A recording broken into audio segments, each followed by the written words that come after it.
Hey guys! Hey! It's our 100th video today. 100!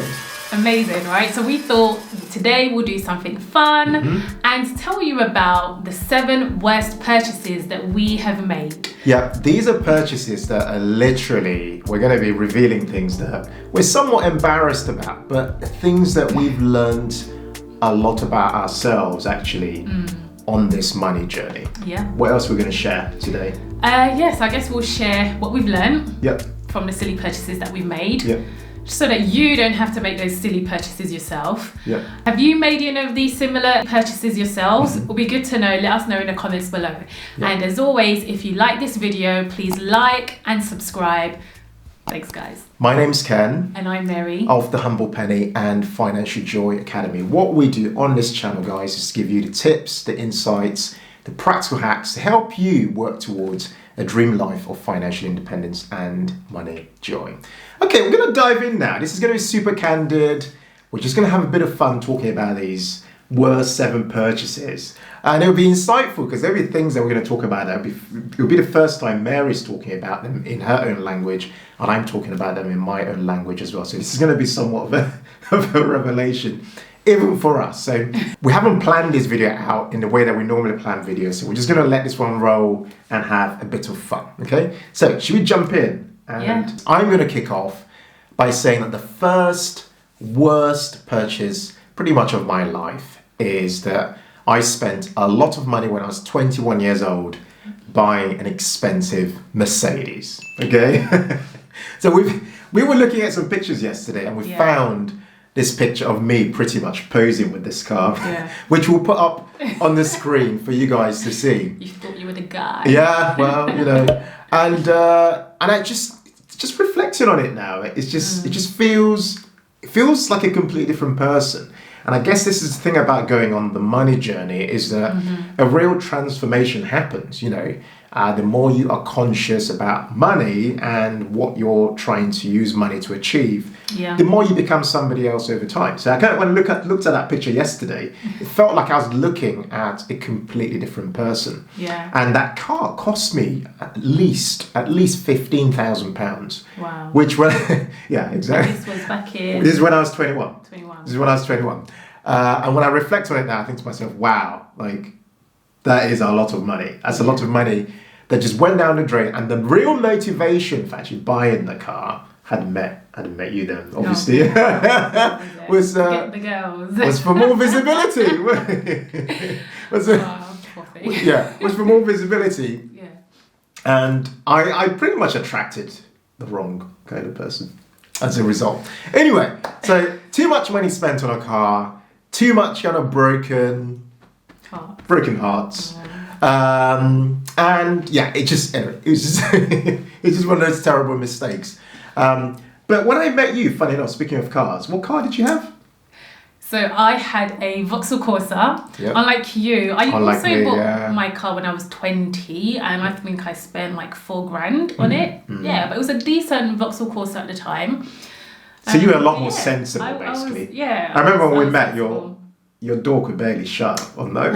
Whatever. So somebody tried to break into my car, can you believe it? And because of like the whole paneling just like would not, I tried to get it fixed so many times, but it just didn't work. So that's why, it's not like I bought a banged out car. It wasn't a banged up car, it was somebody tried to break into it, and it just damaged the car. But it was decent and it served me very, very well. Yeah. And it served my savings very well too. Yeah, you had way more savings actually. So than I did when we met, which says a lot really when you look at these expenses we're talking about today. Okay, so the lesson learned there really is expensive cars are a terrible idea, especially if you are building wealth. Now, if you build wealth over time and you kind of want to treat yourself to a car, like we've been talking about actually, we think it's good to go and have an experience of it, you know. You could hire, like friends of ours did a video recently where they test drove a Tesla. I thought that was quite fun to celebrate their anniversary, which is fun, which is something that we will probably consider doing at some point. But the ownership, is this question about ownership and should you hire stuff? The big mistake I made there was pretty much using all the money I had, and I think some of it was even on finance if I remember correctly, but using all the money I had to essentially buy one wasting asset. So one of my worst purchases was to purchase really expensive trainers. So I bought these limited edition Missy Elliott Adidas. They were like black and gold trainers, and they were just like really big and bulky for my really skinny legs. And no one was wearing these back then. I don't know why I bought them. I just never ever wore them, and it took me such a long time to decide whether to keep it or not. And by the time I decided I didn't want it was too late to actually take it back to the store. And so it was just one of those silly purchases that it was really expensive, and I never ever wore them. Yeah, so to this point about trainers, right? I have a similar story, but not limited edition. I guess they are. Those Nike trainers that cost £130, and then actually they were called 110s. They were £110. Yeah. And I think people call them 110s. Yeah. I never ever bought those. I bought those trainers. Complete and utter waste of money. And it's funny because what this has done, thinking about trainers and stuff, because I've met people who have. In fact, some of the guys watching this, it'd be good to know if you are currently in a world where you still collect trainers, or it's a thing that you do, right? I know some people buy them and then they sell them, whereas some people just want to own pairs of trainers.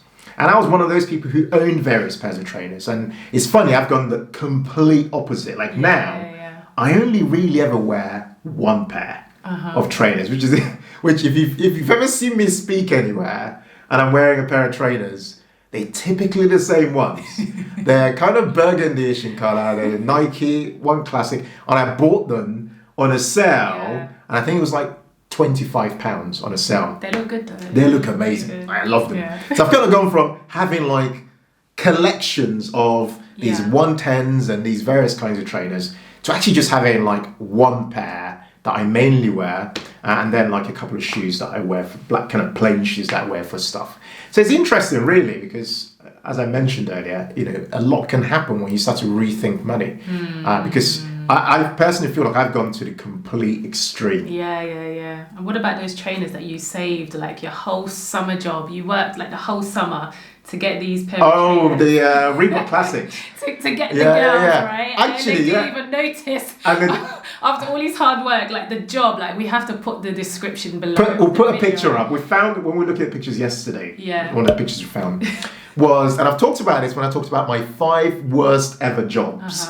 And in that video, I talked about this very specific, my mission with this particular job I got, which was a cleaning job in a paper factory, was to buy this one pair of Reebok Classics. And this pair of trainers actually brought me a lot of joy in my life. It's the first ever pair of like cool looking trainers. Like people looked at it and they didn't think like, this is some weird African immigrant. Like I was trying to remove, and that's really the truth. I was trying to remove the stigma at the time, and kind of go, well, actually, look at my feet. I've got really cool trainers, and So anyway, there's a whole backstory to trainers in our lives, and I think we've just had a complete progression. Like you and I wear quite simple pairs now. Yeah, simple pair. They're not like in your face. They're just like really kind of classic pieces. Yeah, and affordable. Okay, so the next one is buying a flat, so an apartment. For those of you who speak in the American lingo, is buying a flat with an expensive service charge attached to it.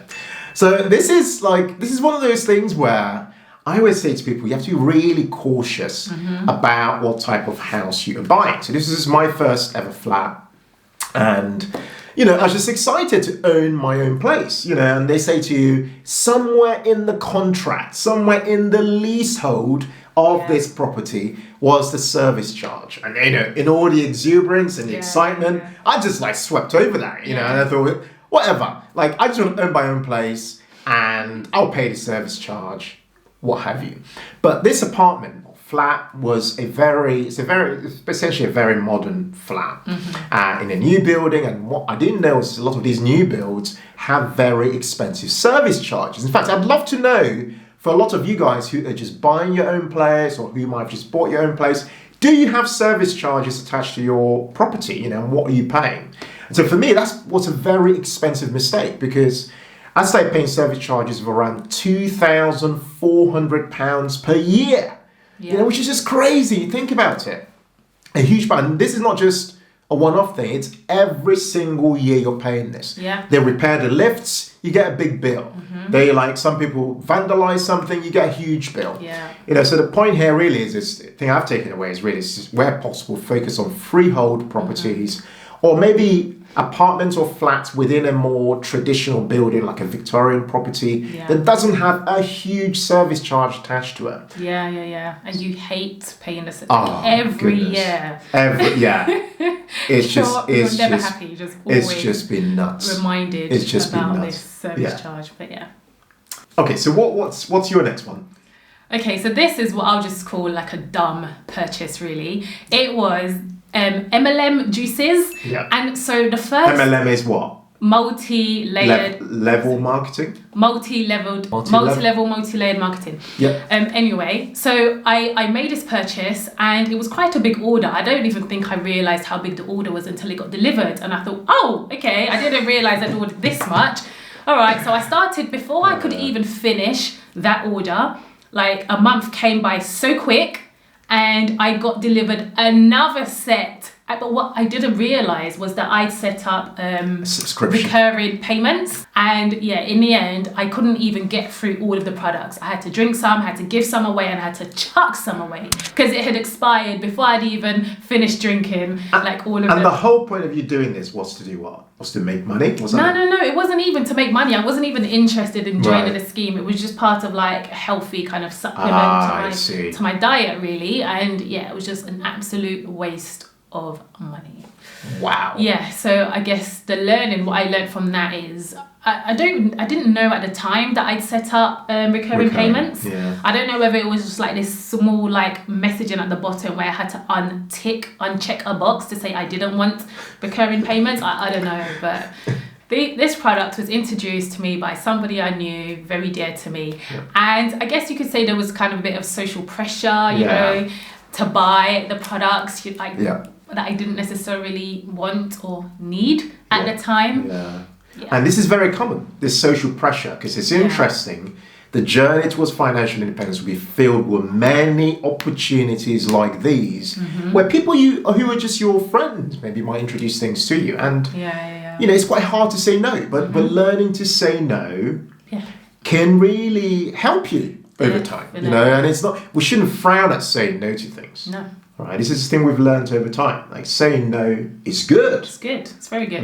Saying no is good. It's good to say no. All right, so this next one, I'm really embarrassed to talk about it, really. And it was that I spent a lot of money on expensive jewellery. Yeah. Okay, so to be very specific, we're talking Cartier, and we're talking a Rolex. It was a second-hand Rolex, though, but it was a Rolex nonetheless. Still expensive. Right, very still expensive. Yeah, and, when I think about it, I reflect a lot on these things, which is what helps me a lot with content creating, is this reflection on why I did that. And for me, it was this lack of almost acceptance of who I was and what I had to bring, to the world, like almost lack of confidence in and lack of belief in who I was. And what you see when you see other people, which is why you have to be very careful who you hang around with. I had a friend of mine, a really good friend, and still a good friend of mine, but at the time, he had a lot of jewellery as well. He was wearing these expensive bits of jewellery, Cartier and stuff like that. And I thought, wow, this is kind of what I want, I wanted some of that stuff. And so before I knew it, I was on eBay, I was on various platforms looking for places where I could find, possibility of buying something secondhand. I became almost obsessed with this stuff. And I had the Cartier bracelet and the ring. The ring. And the thing is, like when I met you, I didn't like it. Yeah. And what was worse was when I found out how much it actually cost, because I wasn't even into like that Cartier kind of jewelry. Yeah. So ridiculously expensive. And I actually bought that from the Royal Exchange in London. I actually went into the actual Cartier shop. I actually bought it from there in the end.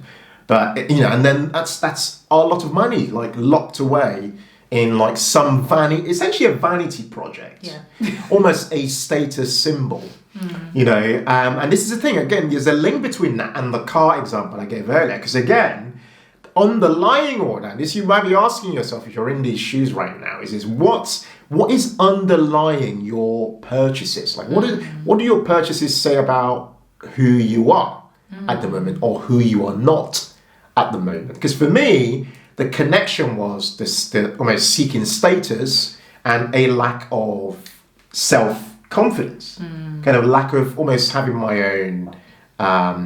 This is who I am. This is this is my own style, and I'm this way because I have this certain life philosophy. Like not a lot of what you see now didn't exist back then in terms of mindset and stuff like that. So anyway, it's been interesting, and it's interesting that we can talk about it now because. I don't play around when I say that the money journey, you will experience a real life transformation if you choose to really set off on the journey towards optimizing your life, in our case, for financial independence. Okay, so some of my worst purchases were designer clothing. I had tons and tons. Like some girls were into their shoes and their handbags, but for me, it was the clothing. And one in particular, this was when I was in college, I bought this Visu jeans jacket, which was £170. And this was quite a long time ago, in 2002. £170 in 2002. Yeah. And you were how old? I was 17. £170, yeah. Crazy. Yeah. But it's funny because when I got home, my mum, she came into my room and she looked at my bag, she took out the jeans jacket, and she was like, my heart was beating. I was thinking, oh no, don't look at the price. When she saw it, she said, hey, Togba, which is my Nigerian name. She said, you spent £70 on a jacket. I thought, oh, okay, mum. Like her brain did not register. There was 170. So she thought it was £70. Yeah, it was so expensive. She literally did not register the £170. I felt so funny. Bad. I was like, yes, sorry, mum. I know, Yeah, that made me feel really bad. And that same year, I then purchased another jeans jacket from River Island from like a fourth of the price. And I still wear that same jacket till today because it's timeless. And it hasn't got any badges on it.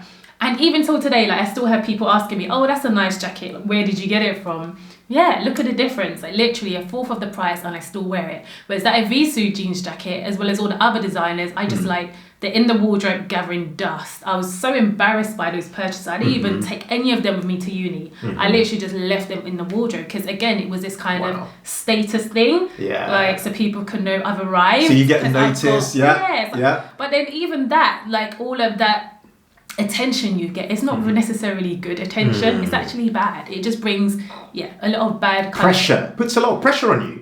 As well, because you're always trying to reinvent. Like you want to show up with the next thing, We were having a chat about handbags and, when we were getting ready for this film. And I was saying to Mary, like Mary hasn't got any, in fact, Mary's bag over there sitting behind this camera. I think that bag was bought in Bali. Must be like equivalent of like £2, that bag. Don't expose me. Like it's like Mary's just like, she's so not into bags. But we know that it's a big thing for women to be into like different handbags. Like my mum, for example, she loves bags. But then again, she's financially independent, so she can do whatever she wants. But she loves bags, and like she's got this walking wardrobe, and like it's just filled with stuff. Wow, there's some money like locked away in bags, and so this is a social thing, I think, and also a generational thing in many ways. I'd love to know from some of you who are women, maybe who watch our channel, did you face the same kind of scenarios that Mary faced? The pressure growing up to buy really expensive things. I definitely did. Buy expensive designer clothes. And have you almost reinvented yourself as well? Have you found that over the years that your style has changed? It'd be interesting to know in the comments, like, what was it? What was the tipping point that caused that change? Like, what made you move from the need to impress or almost appear to be successful to actually now maybe perhaps choosing life simplification? Just let us know in the comments. I think it'd be really fascinating to hear your perspectives on that. Okay, so this final one's a bit of a weird one, but it involves essentially giving money to others to start things, but that they don't actually end up starting. If that makes sense, right? So I'm going to explain what I mean here. So I'm going to pick family members. I've got, I'm not going to say who, but I've got a specific family member in mind who, like we gave some money to start a business, right? A lot of you who are from maybe ethnic minority backgrounds might relate to this. If you're black, African, Caribbean, or even Asian, you might relate to this. I don't know if white British people might relate to this as well. But essentially, you give money to a family member who is struggling, right? They're like, I'm desperate, help me, right? And then you're like, well, actually, I think the smart thing to do is to give you some money to start this business idea. Then you present it to us as something that you would like to start, right? Yeah. Then you give them the money, and of course, what happens? They disappear.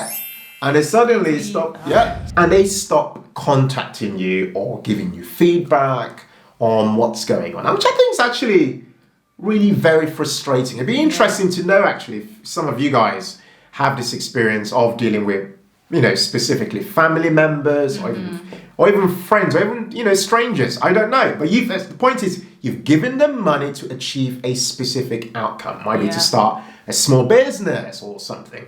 But then, it's just gone down the drain.